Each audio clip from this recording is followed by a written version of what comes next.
The Mobile DJ Road to Success has put together equipment packages to help you get started. We offer 3 examples of equipment packages. All components in each package are chosen for their durability, flexibility, and great value. The Mobile DJ Road to Success is constantly looking for great value to offer our alumni. So you can visit our website at mobiledjroadtosuccess.com to take a look at the latest packages and great values. We've put together 3 different packages, a good, better, and best scenario for the style and size of most mobile DJ applications. We will show you setup of our basic or good package in the course now. The other packages include different components so you can easily interface karaoke. Our System 2 or better package can handle larger crowds and has more capabilities. Our best package or package 3 includes higher quality components and addresses using a computer to mix your music. Some of the components in each of these packages can be mixed and matched. Visit our website for more details. We guarantee the best advertised price on all components as well as extra bonuses and complete setup video instruction for each and any recommended system. Now let's take a look at our package number 1 and learn the basics of setting up and running the gear. Okay, let's talk about what we're going to plug in on the top of our mixer. We'll start right from the left-hand side where you'll notice where it says microphone, mic 1. We're going to use 2 microphones. One will be a wireless microphone and one will be a hardwired mic. This is an XLR cord. You'll notice that the ends can mate together because one is an in and one is an out. It only hooks up one way. So you notice the 3 prongs. The 3 prongs will plug in right in there securely. The microphone uses the 3 prongs as well. Here you'll notice a clip. Snaps in snugly and clicks and it's ready to go. There's your microphone. There's our first step. Next, we've got a set of Gemini headphones. The headphones use a couple of different plugs. An 1/8" plug, which you see in many boom boxes and things of that sort. But these particular Gemini headphones have the capability to use both. In the DJ world, this larger one is the one that you will find in most applications.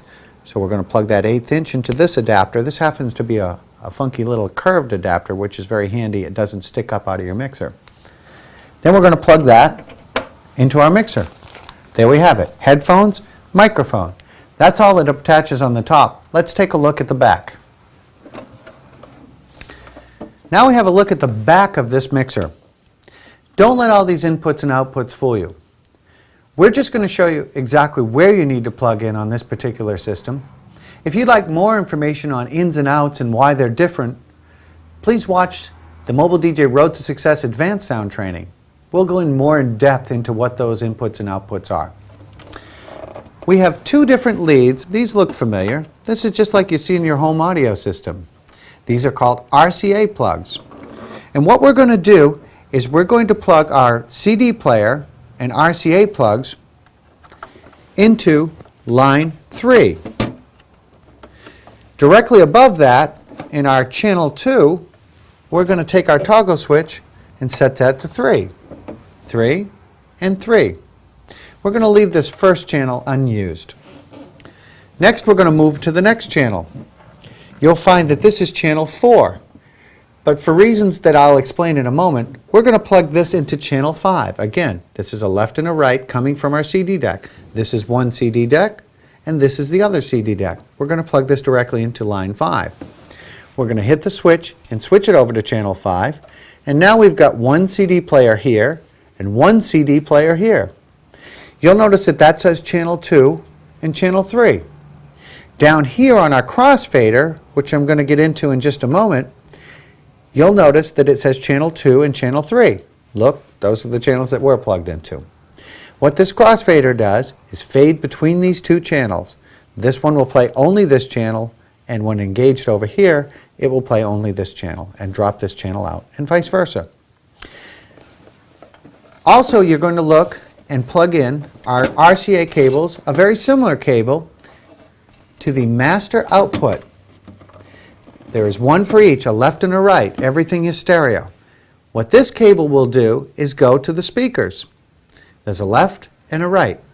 So let's take a look at the speakers and find out how that plugs into the speakers. Oh, one more item. We shared with you how to plug this hardwired mic in, but inside my console I also have a wireless microphone. It uses this 1/4-inch cable. We're going to look down here and notice that it says mic 2.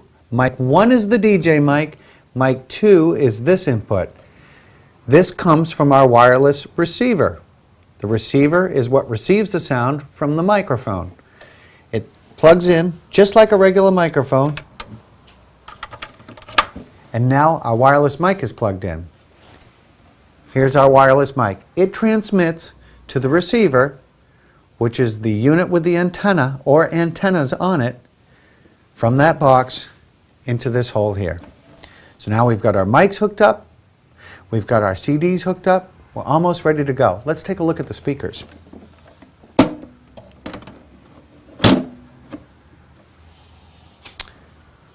Moving over to the speakers, I want to point something out. First off, the way that this is set up is it's comfortable. This is a comfortable podium style system. There are tabletop systems, but you'll notice in a tabletop system you need to hunch over the table. It's not quite as comfortable. It's a matter of preference. You may be able to elevate that tabletop style DJ system so that you're comfortable with it.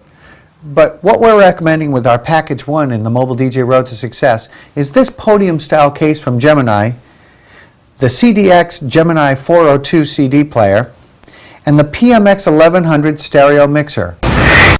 What you don't see, which attaches to these latches, is a cover that slides down over the top for portability. It's a great little system. It's not terrifically heavy, and we do have a hole masked in the front, which is where all the wires hook up. We've masked that so that it looks aesthetically pleasing.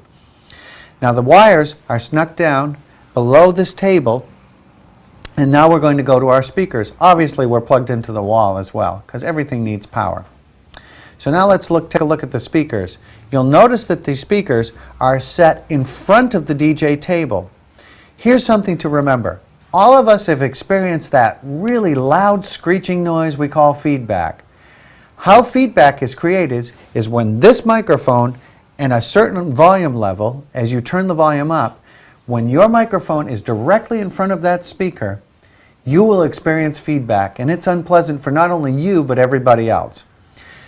Always set your speakers somewhat ahead of you. We're kind of tight here for the camera angle, but you could spread them out a little bit so that you can get better stereo sound. What I would recommend is that you place the speakers around, well, it depends on how much room that you have, but you want to spread them apart as best that you can, and they should always be, let's say, about a foot ahead of where your DJ console is. Never in back of you. Speakers should not be placed in back of you. As you turn up your microphone, I guarantee you'll experience feedback. Next, we're going to take a look at our speakers. As I mentioned, we were going out of the master output of the mixer in the back.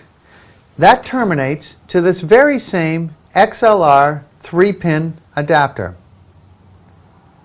It can only fit in one way, but there's more than one hole to choose from. So please be careful. We're looking at the GX450 from Gemini, a great entry-level speaker, and it has a whole lot of options. It's very versatile. This is a 300-watt speaker, and this is our Package 1, and will accommodate a crowd of about 120 to 150 people adequately. We're going to plug the power cable in. This is a familiar cable. It's not unlike one you'd see that plugs into a computer or a computer monitor. So it's a fairly common cable. So if you lose one, you can always find another one. That's a handy feature. Again, that only plugs in one way. Now that our speaker is plugged in, we're going to use this XLR cable or balance cable. Looks like a microphone cable. But first, let's take a look at all the different holes there are. It will fit in any of these, but it won't work properly. First off, we have a mic channel. Mic and line. We have 2 mic channels and 1 line channel. What your mixer is line level. What a microphone is mic level. They're entirely 2 different signals, and we get into more about that in the Mobile DJ Road to Success Advanced Sound Training. It needs to go into the line input. As I said, you could plug a CD deck into this. Well, it is full featured, and it offers you a separate volume for the CD deck and then a separate volume for your line level input, which is our mixer. This is kind of a feature of a mixer and a handy thing to have if you want to plug a CD deck into it. Why would you use it? Well, maybe you're using your speaker for an outdoor road race and you want to make announcements and play some music but don't want to bring your whole system. Perhaps you're at a wedding reception, and before your actual wedding reception there's a ceremony and they'd like you to play some music and maybe have a microphone available for the person presiding over the ceremony. Well, that would be a great feature. You wouldn't have to bring your mixer. You could just plug your CD deck directly into this and control it at 1 volume. Then you could plug your microphone or microphones into one of these inputs and then have them at a predetermined volume. That's a very handy feature. It's kind of like a little mixer built into your speaker. Again, this would not necessarily be common with every powered speaker, but many of them have some sort of options like this. So again, we're plugging into the line level, which has a volume control right here. We're going to set it at 2 o'clock. Your CD deck may not want to go at 2 o'clock. But when we're plugging into a mixer, we're going to set it about 2 o'clock because our adjustments will be made from the mixer. All right, you'll notice we have treble and bass. Again, you would want to start these at 12 o'clock.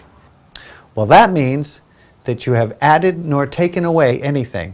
You are at unity. You are at 0. What these controls will help you do is to tailor the sound of the speaker.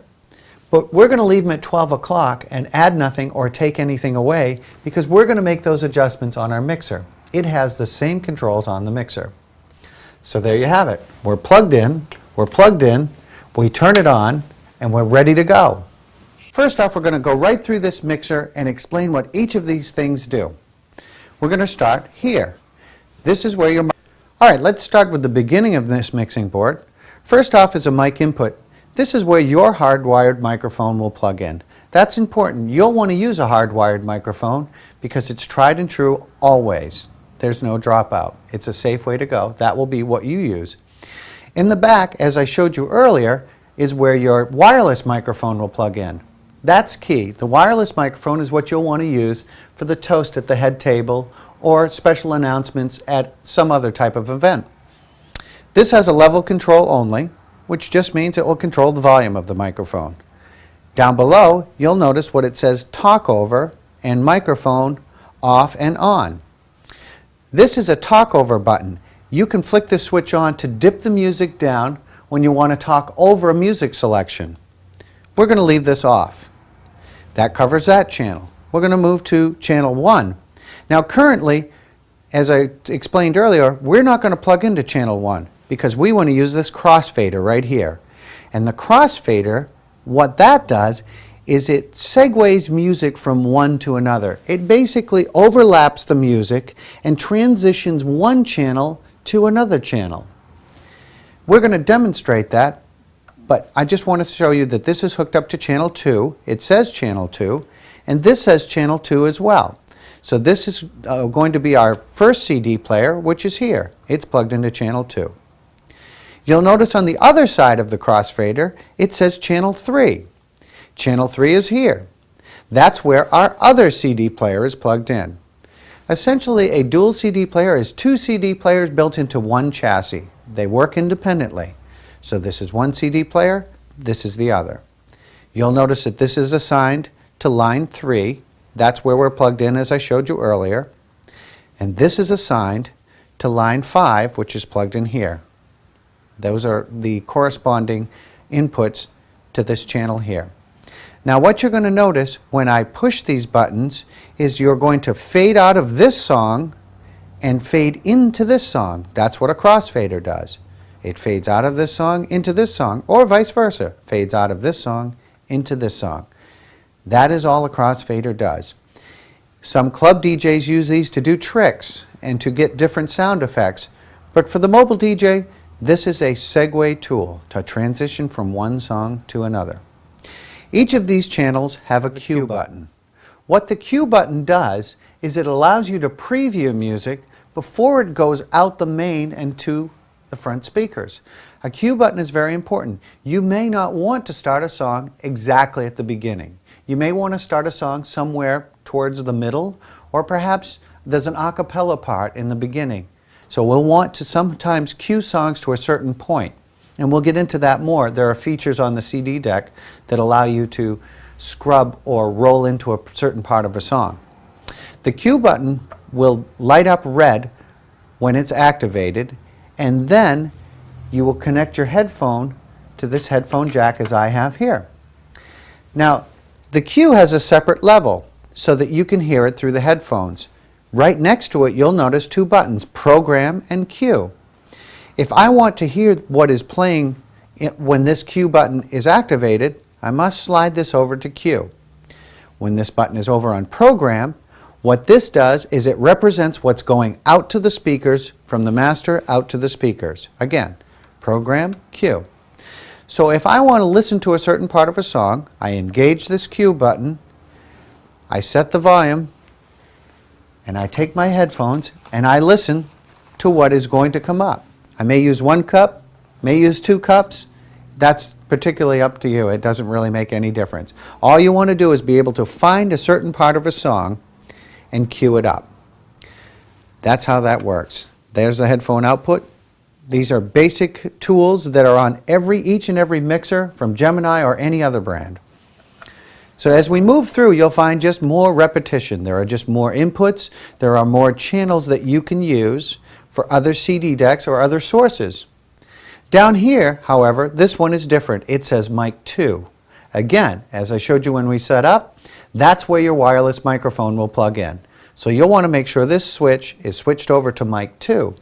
Then this volume will control the volume of your wireless microphone. Next to that are some basic EQ controls, or a bass and treble.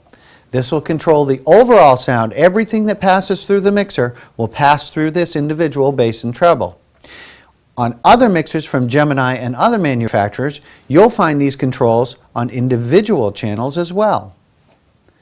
But we're keeping it simple, and we're going to get you started in a simple way and give you just the tools that you need. All of this signal passes through, and then you can add treble or bass to each and every one of these. A good place to start is there's a little notch where it will hold that in, and that's where you want to start. Nothing added, nothing taken away. That's where you'll want to start. Again, we want to have proper gain structure. You'll notice a little shaded area right here, and that is where we are aiming to have this master. These controls will bring the volume up for the individual channel. You'll want to leave the master at this channel. That's called gain structure, and that's how you'll want to set it up. Okay, now we've covered most of those features except for these little lights here. These lights are important lights. You'll notice there are 3 colors. Green means you're okay to go. Yellow means you're still okay, but you're approaching red. Red means, hey, stop. That's as far as you want to go. It's okay to bounce into the first red button, but you don't want to stay in there, because what that will do is cause distortion. For more information on that, you can watch our Mobile DJ Road to Success Advanced Sound Training, where it goes more in depth into the gain structure of a mixer and speakers. These are the basic features of a mixer, not unlike any other mixer from another manufacturer. Now let's go up to the CD deck. As we showed you earlier, the CD deck is 2 different CD decks plugged into this mixer, and we showed you how to hook that up. Let's talk about the features of the CD deck. It's got a whole lot of buttons on it, but let's go over what you really need, and then as you get more comfortable, you can explore what some of these other features do.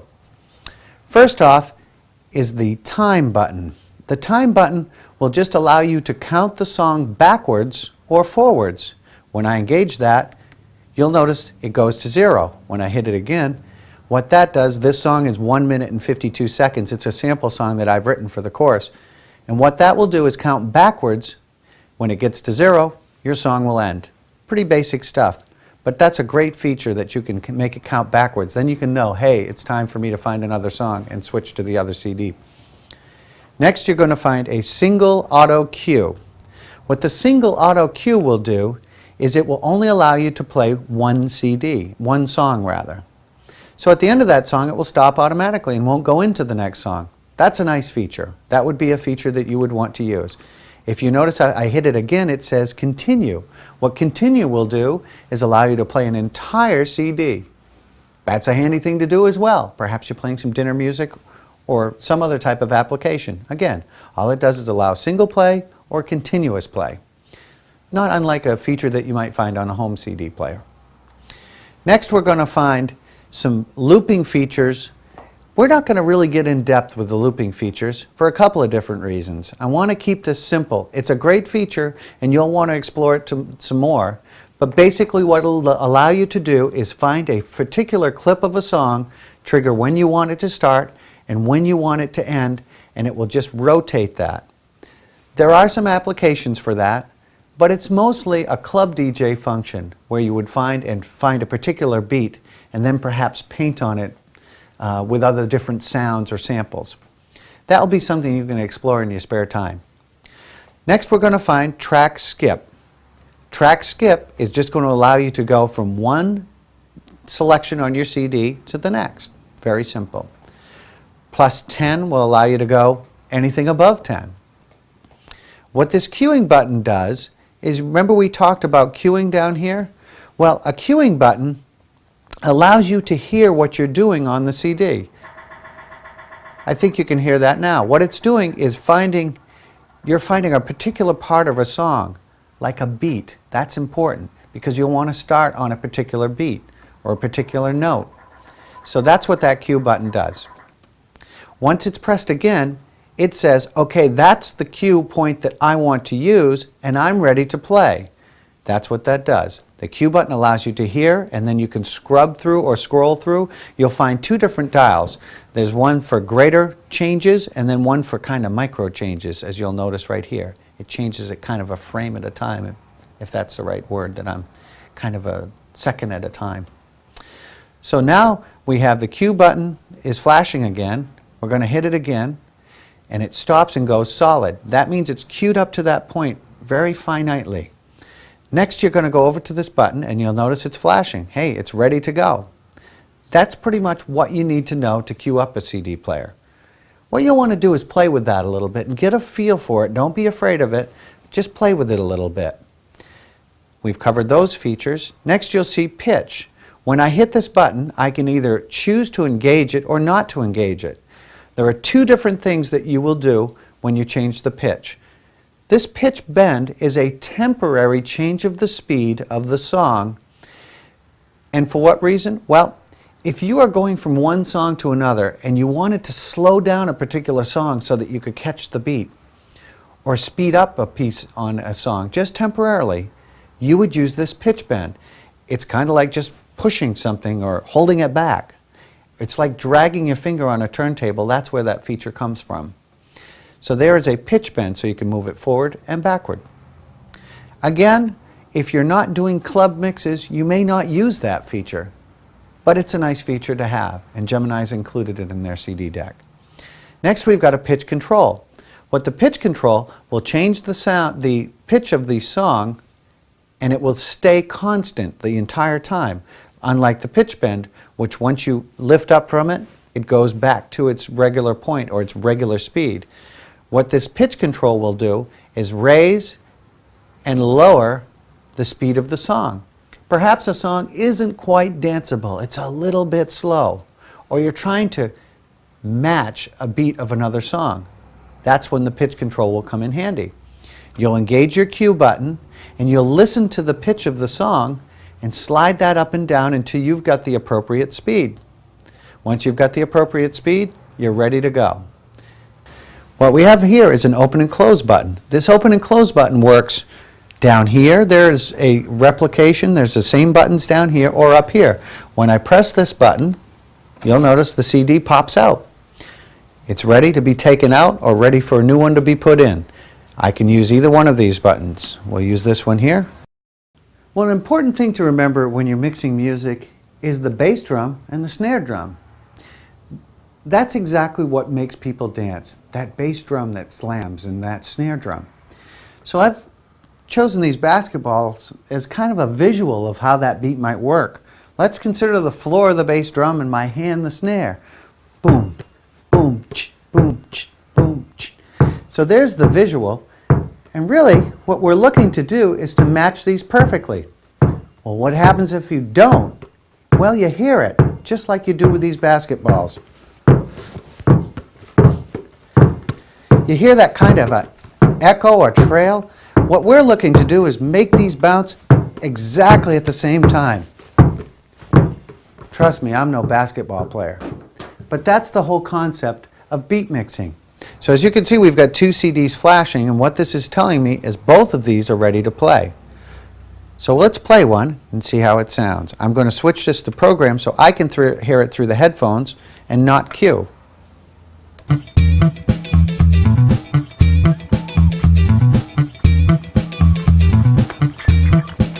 Now I'm going to show you how we transition from one to another. Once again, we've got a song playing, and this one is ready to go. We've picked the appropriate time that we want that song to start, and we've picked the beat that we want it to start it on. Now I'm going to engage this CD deck, and as I engage it, I'm going to slide this crossfader over, and it's going to fade out of this one and into this one. Again, this will take some practice, and you'll want to work with it a little bit, but it's a simple concept.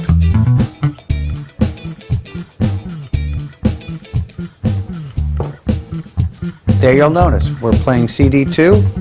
This one is still playing, and if we have auto cue, or single play rather, this will stop at the end automatically. The only thing coming out of the main output now is CD 2. And likewise, we can take this crossfader and we can go back to our original. You can hear what it's doing. It's overlapping the two different sound sources, channel 2 and channel 3. That's the basic concept of mixing.